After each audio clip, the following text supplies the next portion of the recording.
السلام عليكم ورحمة الله وبركاته. ازيكم عاملين ايه يا حبايب قلبي؟ وحشتوني كتير.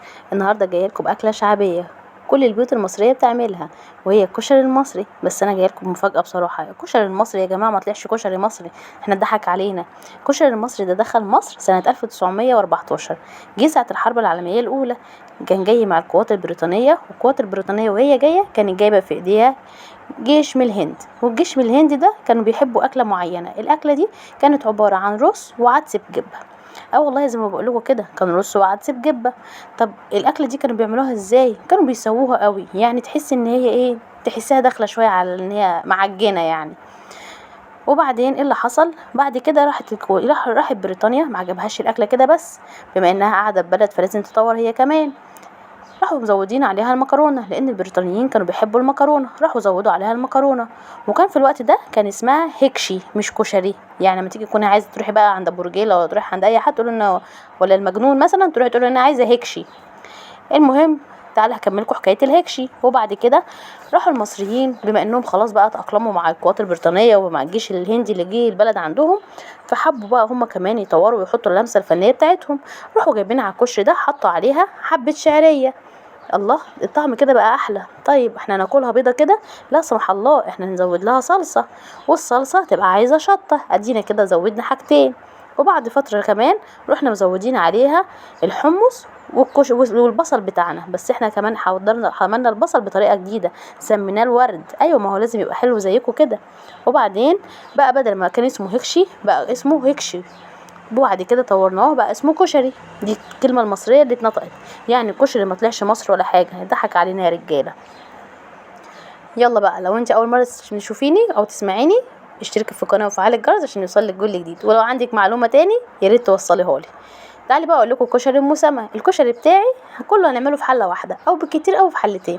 حله حطيناها على النار وسلقنا فيها الحمص، وبعدين جبنا بصلايه حلوه في حله تاني كنا سالقين فيها المكرونه، وشفضينا المكرونه، وبعد كده جبنا بصلايه حمرناها، ويا دوبك لسه داخله على التحمير تروحي حاطه عليها الشعريه.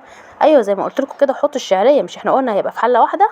وبعدين الشعريه تتحمر، نروح غاسلين العدس بجبه ونكون منقيينه كويس، ونروح مفضيينه عليها، ومزودين عليه حبه ميه يا دوبك يخش في السوا العدس. تمسكي الواحده كده بايديك تلاقيها بقت خلاص طريه شويه، ونروح غاسلين الرز ونروح نازلين عليه، وقلب قلب قلب كل ده، ونحط الايه التوابل بتاعتها، ملح وكمون وريح. ومثلا لو عايزه تحطي ماجي يبقى انت كده ظبطتي الاكله تمام.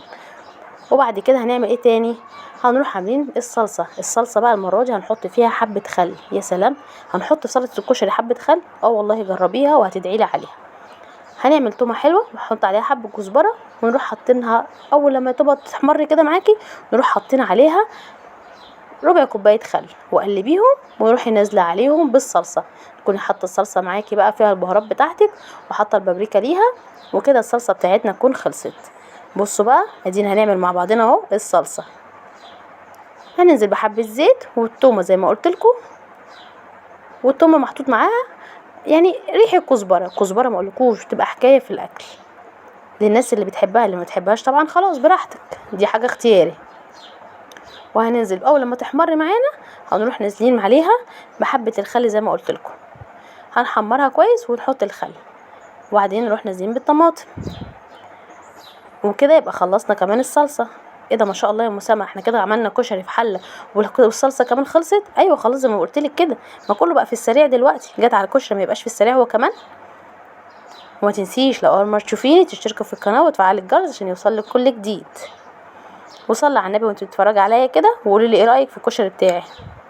هننزل عليها، ونسيت اقول لكم كمان واحنا بنعمل الصلصه بتاعه الطماطم، لو عندك حته بنجر حطيها عليها، ما اقولكوش بتخلي اللون والطعم حكايه. وكمان اللي عنده انيميا زي حالاتي هتظبط الانيميا معاه. ادي كده الرز بتاعنا استوى. بصوا يا جماعه، يا ريت تقلبي الرز كده تقلبيه بالشوكه عشان ما يعجنش منك. بصوا ادي معايا بقى الرز، اللهم بارك، كان طعمه حلو جدا. انا بقول لكم كان، لان هو خلاص كان خلاص. ادي انا قلبناه كده، انا بوريكم بس احنا بنقلبه طبعا تقليبه حلوه، ومهدين عليه النار عشان يستوي على مهله. والصلصه معانا على العين التانية، وكمان الحمص على النار. عايزين بقى نعمل مع الموضوع دوت حبه شطه زيت. الله، ما اقولكوش الشطه الزيت بتبقى حكايه مع الكشري. هنحط حبه زيت، واول لما يسخنوا معاكي تروح حاطه لهم حبه شطه بريحه ملح، وتقلبيهم وتهدي عليهم النار. مجرد ما يغلوا معاكي غلوه بسيطه تطفي عليهم النار وتركنيهم، وكلي بقى يا ست وقولي لي ايه رايك. بصوا اهي ادينا هنقلبهم تقلبتين حلوين. خدي بالك خلي ايدك على طول فيها عشان الشطه ما تلزقش من الجناب وتتحرق منك، هتلاقيها اسمر كده هيبقى طعمها مر. بس مجرد ما غليت بس كده مني اهي، بصوا سايله ازاي زي بتاعه المحلات بالظبط. ونيجي بقى طبعا للورد. الورد ده نقطعه شرايح ونروح جايبين طبق فيه دقيق حلو كده ونروح معفرينه بيه. وانتي بتعفريه فك البصلايه من بعضها عشان احنا عايزينها تبقى كريسبي كده. هنعفره من بعضيه ونفكه كده. بصوا ادينا ونفكه والزيت عندنا يكون سخن ونروح نازلين عليه. اول لما يحمر معاكي هتلاقيه حمر، او قلبي على طول بالشوكه، ما تقلبيش باي حاجه تاني عشان ما تخلوش يلزق في بعضه. قلبنا كده بالشوكه وهنروح نازلين عليه تاني.